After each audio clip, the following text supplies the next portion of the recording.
Em nome del Padre, del Figlio e dello Spirito Santo. Preghiamo. Dio onnipotente e misericordioso, guarda la nostra dolorosa condizione, conforta i tuoi figli e apri i nostri cuori alla speranza. Papa Francisco sozinho na Praça de São Pedro, sob chuva, rezando pelo fim da pandemia do coronavírus. Essa imagem correu o mundo e tornou-se uma das mais emblemáticas desse período. O isolamento social realizado em quase todos os países altera a forma como as 3 principais religiões monoteístas do planeta celebram algumas de suas datas mais importantes. A pandemia do novo coronavírus afetou 3 celebrações religiosas que misturam cultos e encontros de família. Além da Semana Santa e do Ramadã, a Páscoa judaica também deverá ser comemorada em clima de quarentena, mas com a ajuda da internet. No Vaticano, o Papa vai celebrar a missa de Páscoa pela internet. Em Israel, o primeiro-ministro Benjamin Netanyahu determinou o bloqueio geral até a noite de sábado. Em Meca, na Arábia Saudita, foi suspensa a peregrinação do Ramadã. Mesmo assim, a fé, não apenas nessas 3 religiões, tem sido um ponto de apoio para grande parte da humanidade em tempos de pandemia. Sou Adailton Moreira, Babalu do Estado de Ilhéus-Juaru, comunidade terreiro de matrizes africanas. Estamos sendo assolados pelo coronavírus. Essa pandemia está em todo o mundo. É momento de nós exercitar nossa solidariedade e cuidado para com o outro. Se tiver que sair, saia o mínimo possível. Não toque em ninguém, não abrace, não beije. Nós podemos nos cumprimentar da forma japonesa. Budista é assim. Colocamos as mãos palma com palma e fazemos uma reverência. E aprecie cada instante sagrado. Quais são os desafios de garantir conforto espiritual sem contato físico? Que questionamentos surgem em tempos como esse? E quais reflexões e aprendizados podemos tirar desse período? Esses são os temas do Ao Ponto desta sexta-feira. Eu sou Carolina Moran, estou com Roberto Maltic, ambos em home office, e hoje conversamos com o rabino e escritor Newton Bonder e com o Monsenhor Antônio Luiz Catelan, doutor em teologia e membro da Comissão Teológica Internacional do Vaticano. Fique com a gente.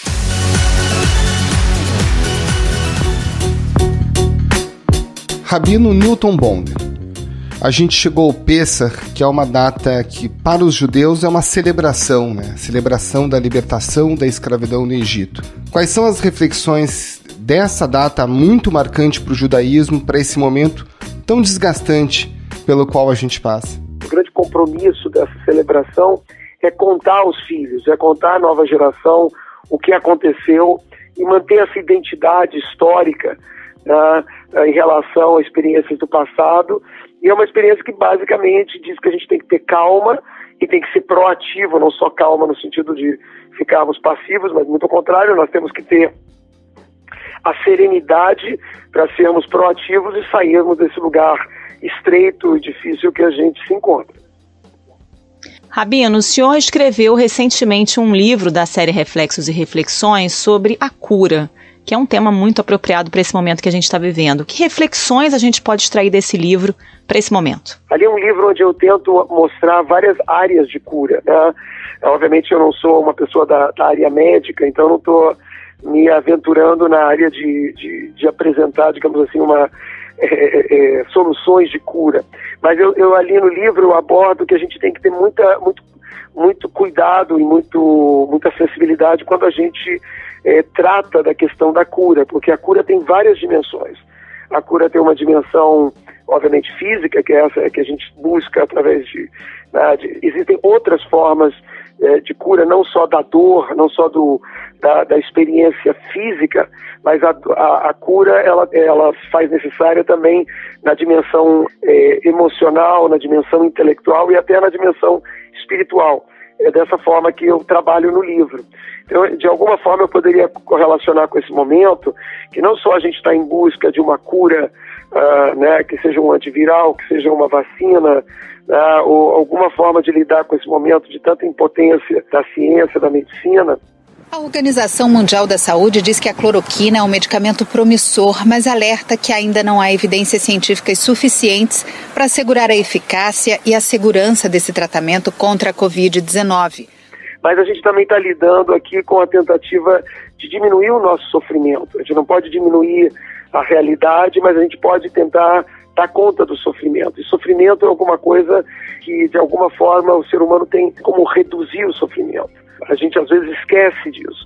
A gente pode ampliar o sofrimento ou a gente pode reduzir o sofrimento quase a zero. A dor, a gente não pode fazer isso, né? Mas o sofrimento, a maneira como a gente lida com um momento difícil, a gente tem muitas maneiras de intervir nisso. Então, assim, eu acho que esse é um momento de todos nós enclausurados, perdendo projetos, perdendo sustento, né, para algumas pessoas, isso num lugar de risco de vida mesmo, de fome, né? É um momento onde a gente tem que buscar também essa cura, né, de controlar um pouquinho essa nossa dimensão emocional, da gente ter uma inteligência emocional que tenta resolver as coisas, ao invés de ficar num lugar escuro, sofrido em demasia, que não nos leva a lugar nenhum. Então é muito importante a gente também se curar nesse lugar, a gente buscar algum nível de solidariedade, que pode ser do mais simples possível, pode ser você imaginar todas as pessoas que você conhece que estão mais sozinhas, que não moram com familiares, né, que você pode dar uma ligação e ajudar elas nesse momento a se sentirem mais conectadas, vinculadas com outras pessoas, com a vida, né, ou no mesmo, de alguma forma, estar preocupado e brigar com esse movimento, assim, meio de arca de Noé, de prover a sua casa com os alimentos necessários para sobreviver e os outros quem se importa. Eu acho, então, tem assim uma cura que nós vamos ter que realizar de sairmos, não só sairmos melhor dessa pandemia, mas nós estamos sendo obrigados a sermos seres humanos de mais qualidade para vencermos esse desafio também nesse lugar intelectual. Ao mesmo tempo, a gente manter um nível de fé, a gente entender que a vida estamos todos num lugar de muita vulnerabilidade, somos todos finitos, isso tem que ter um impacto na nossa condução das nossas vidas, né? Então, assim, tem uma cura que a gente tem que fazer de acolher esse momento de sermos assim tão vulneráveis e buscarmos algum nível de humildade, alguma coisa que qualifique nossas vidas espirituais de uma forma melhor daqui para frente.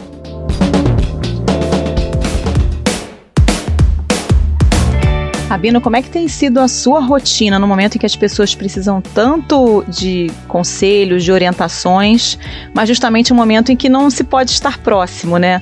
Como é que é lidar com essas angústias de tanta gente e tentar passar uma palavra de conforto sem poder estar perto? Realmente é uma adaptação, né? As pessoas têm se sentido muito sozinhas, a gente tem tido situações de falecimento e é um momento difícil porque todos os procedimentos de enterro estão diferenciados, né? Tem que ser feito às pressas, sem, digamos assim, os momentos né, que são feitos em memória à pessoa falecida. Então, tudo isso gera um clima de anormalidade, de exceção, que é muito difícil para as pessoas, elas se sentem muito oprimidas com isso. Então, assim, eu tenho tentado, eu tenho feito esse trabalho, assim, de me lembrar, fazer, assim, quase que rotineiramente, assim, uma passada, assim, para ligar para as pessoas, para tentar, de alguma maneira, me fazer presente. E a gente realmente virtualizou todos os serviços religiosos, que é uma coisa que, desde o início da quarentena, eu realmente fiz como algo, assim, fundamental, que diariamente nós estamos conectados com as orações. É como se tivéssemos mantido a mesma rotina que existia na sinagoga, ela existe, rezas diárias pela internet, usamos esses aplicativos, e aquilo para mim, talvez mais do que manter, digamos assim, a liturgia acontecendo, para mim, ali é um ato de conexão para as pessoas, de dar para elas uma sensação de que a vida continua com as limitações que a gente tem, mas a gente continua conectados, a sensação delas verem rostos quando começa o dia, delas poderem, mesmo à distância, saber de que dentro das possibilidades todo mundo vai tentar ajudar. Eu acho que tudo isso é uma grande rede de suporte, de ajuda, de apoio para as pessoas não se sentirem, elas estão isoladas, mas elas não estão sós. Então, Eu acho que é esse o esforço que todos aqueles que não estão na área física da saúde, e a minha talvez tenha a ver mais com essa espiritual e emocional também, da gente manter o nível de saúde nessas áreas.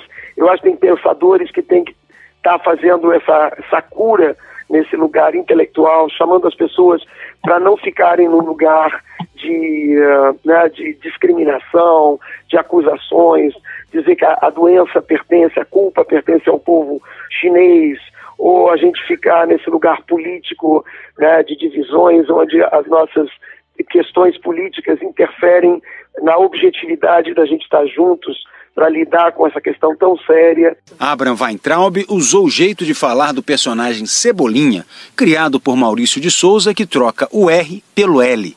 A intenção do ministro era ridicularizar o fato de alguns chineses, quando falam o português, também trocarem o som das letras. No texto, Weintraub insinuou que a pandemia da Covid-19 seria um plano infalível chinês para dominar o mundo.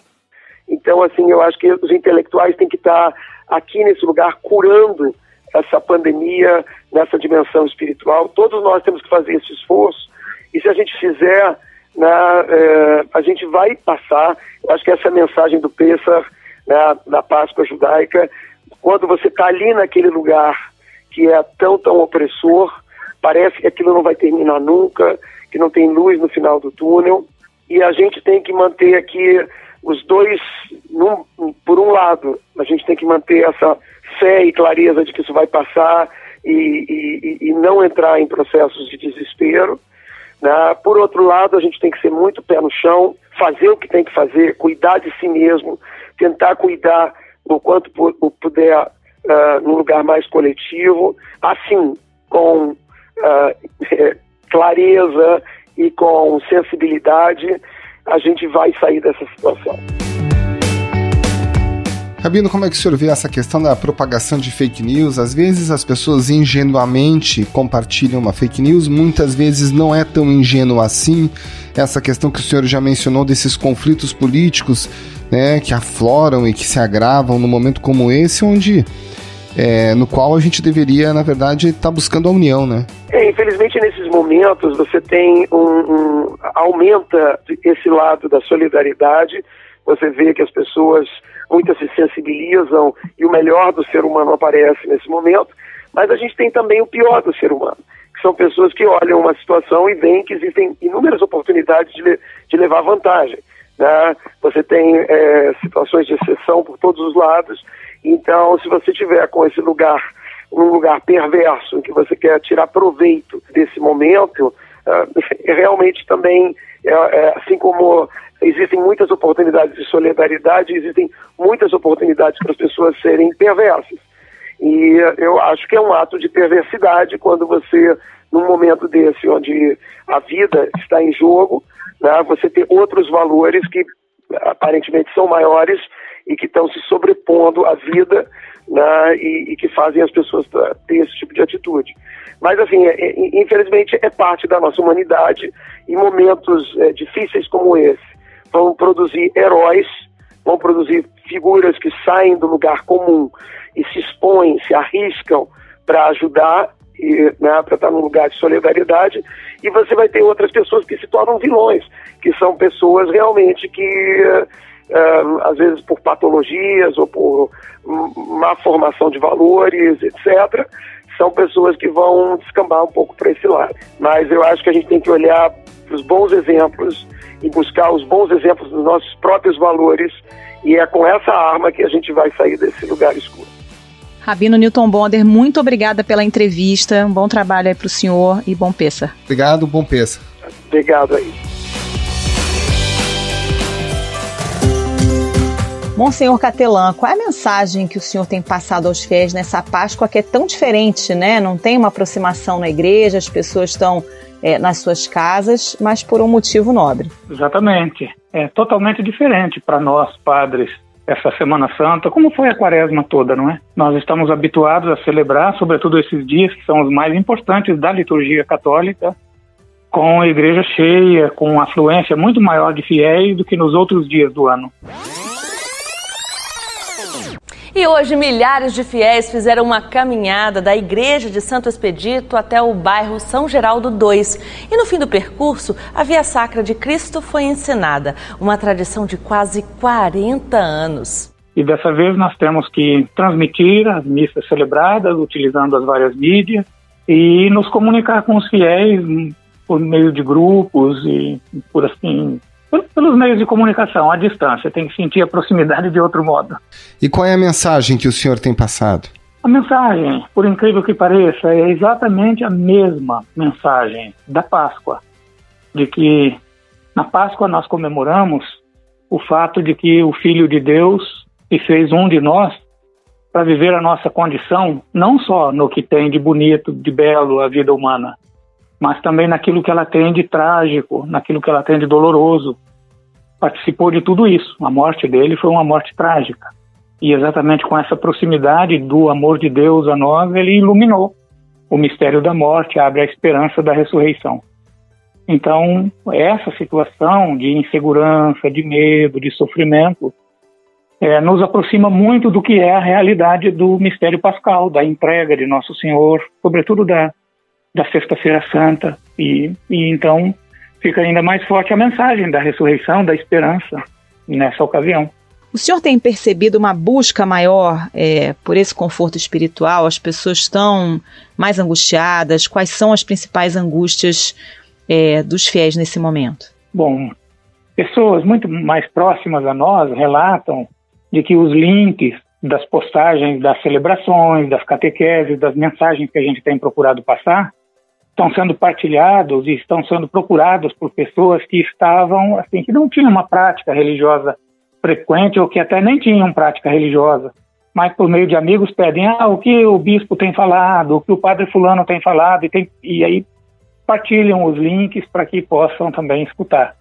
Então tem sim, apesar da gente não estar presenciando isso diretamente, tem acontecido um movimento de procura muito grande, muito intenso. Sim. A segunda parte da pergunta era que tipo de angústias as pessoas têm manifestado.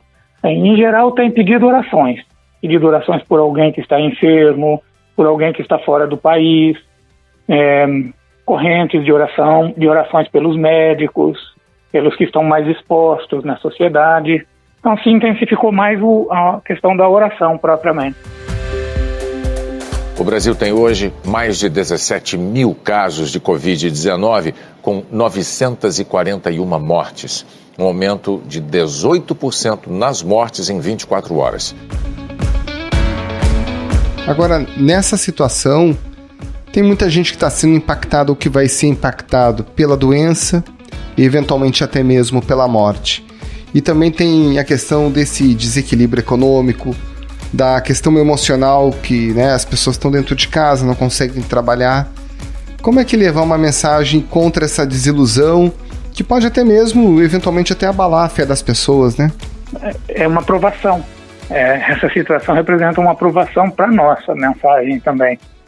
Por um lado, nós não podemos dar, a partir da fé, uma mensagem falsa e uma mensagem que diz, reze tal oração e vai ter cura, faça isso, quem está em oração não vai ser atingido. Esse tipo de mensagem nós não fazemos, nós não passamos. Nós passamos a mensagem de que com oração, com fé, somos fortalecidos para enfrentar o que é necessário enfrentar. E a esperança, o amor e a proximidade de Nosso Senhor nos faz fortes, corajosos, nos faz também solidários, nos faz partilhar, nos aproximar a quem mais necessita, ainda que seja com um telefonema, com uma mensagem. Mas é isso, é o reforço da solidariedade, do amor, e não é nenhum tipo de discurso pseudo-religioso com falsas esperanças. E não é só oração, né, Monsenhor? Muitas igrejas, diferentes denominações, têm juntado forças para recolher mantimentos, organizar doações. Tem um lado prático também, né, de ajuda nesse momento. Tem sim, tem. Coisa impressionante. Sempre tem esse aspecto nas igrejas da partilha, da solidariedade. Mas isso aumentou ainda muito mais. E certos grupos que fazem trabalhos com moradores de rua e o medo do contágio não os afastou, pelo contrário, estão redobrando o seu trabalho, Então é hora de solidariedade, sim, reforçada, inclusive. O Papa também está participando, né, desse movimento de tentar reunir as pessoas de uma maneira um pouco diferente. Não deixa de celebrar, obviamente. Como é que o senhor tem interpretado os movimentos, as mensagens do Papa nesse momento? Já aquela imagem do Papa entrando na Praça de São Pedro vazia para celebrar aquele rito especial que nem é previsto no nosso calendário litúrgico. Ele criou aquele rito especificamente de oração, adoração e bênção para o mundo todo. E com aquela imagem dele entrando sozinho na Basílica, num lugar que sempre está tão cheio de turistas ou de fiéis. Date la parola del Signore dal Vangelo secondo Marco. Não apenas deu uma mensagem espiritual forte, mas deu também um exemplo muito grande da necessidade de praticar o isolamento, o distanciamento, evitar toda forma de contágio. É uma imagem que não fala só de Deus e da espiritualidade, ela fala também das medidas práticas que têm que ser aplicadas agora, né? Monsenhor, e para aqueles que não têm nenhuma fé religiosa, né, os agnósticos, os ateus, qual é a mensagem que a gente pode deixar? Os valores humanos independem, né, de uma prática religiosa. Exatamente. A prática religiosa, ela pode, do ponto de vista humano, ela pode reforçar atitudes de respeito, acolhida, solidariedade, promoção dos valores humanos, mas os valores humanos como tais, eles dependem da racionalidade, dependem da nossa condição humana. Então, é hora também de todas as pessoas de boa vontade, de bom senso, que têm compreensão da realidade, se envolver ativamente naquilo que podem, né? Naquilo que é da sua área, da sua competência. Monsenhor Catelan, muito obrigado pela sua entrevista. Uma ótima Páscoa ao senhor e a todo mundo. Muito obrigado, um abraço, boa Páscoa. Muito obrigado, ótima Páscoa para vocês também, um bom trabalho, obrigado pelo trabalho que vocês realizam.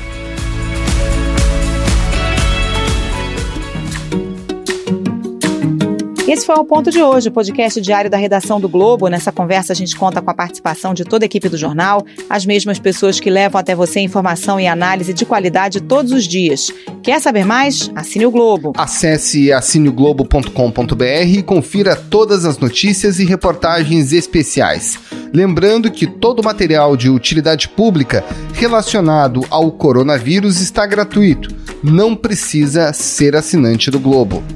A edição é do João Guilherme Lacerda. Tchau. Até mais.